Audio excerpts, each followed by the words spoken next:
Se si besoj nëse s'ka pasur dorëheqje deri në këtë pikë,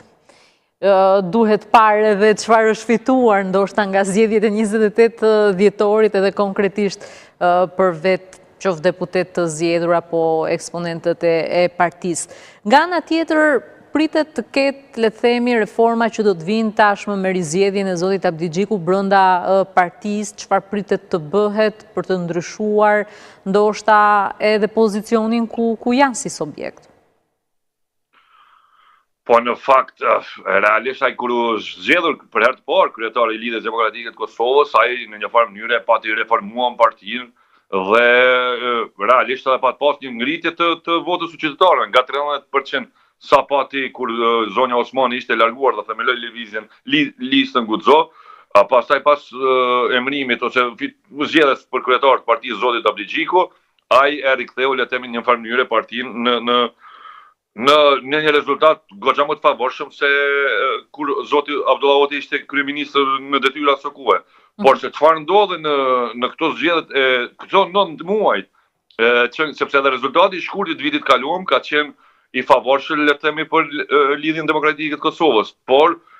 pastaj këto 9 muaj që Kosova ishte pa institucione dhe për mendimin tim personal mos pozicionimi i zotit Abdi Xhiku, veçanërisht i tij si lider i Lidhjes Demokratike të Kosovës, as me opozitën, as me qeverinë, unë për mendimin tim është ai, mbas edhe kryesia e partisë, janë fajtor komplet për rënien në vota. Kjo fiks sepse edhe qytetari rëndom në një farë mënyrë të kërkon të pozicionohet, ose je me opozitën, në këtë rast me partitë opozitare, ose je me qeverinë. Derisa Abdi Xhiku ne e dim që kur Kosova ishte në ngërçin më të madh politik për 9 muaj, ai dilte me qeveritë të unitetit që në një farë mënyrë donte të ishte edhe me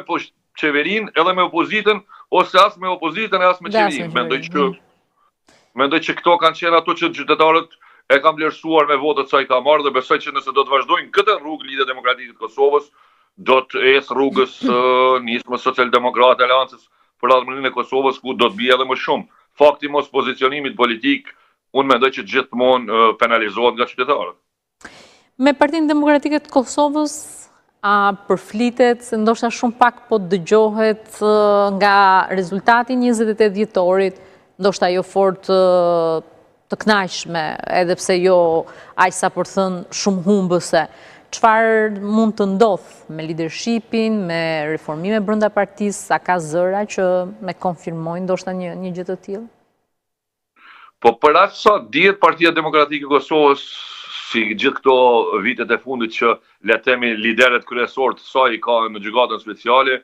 ndihet komode, antarësi, po mendoj kryesia e saj, po edhe krerët e saj gjithmonë janë ndje komod me lujtë rezultatin zgjedhor, për shembull le të themi të vitit 2017, ku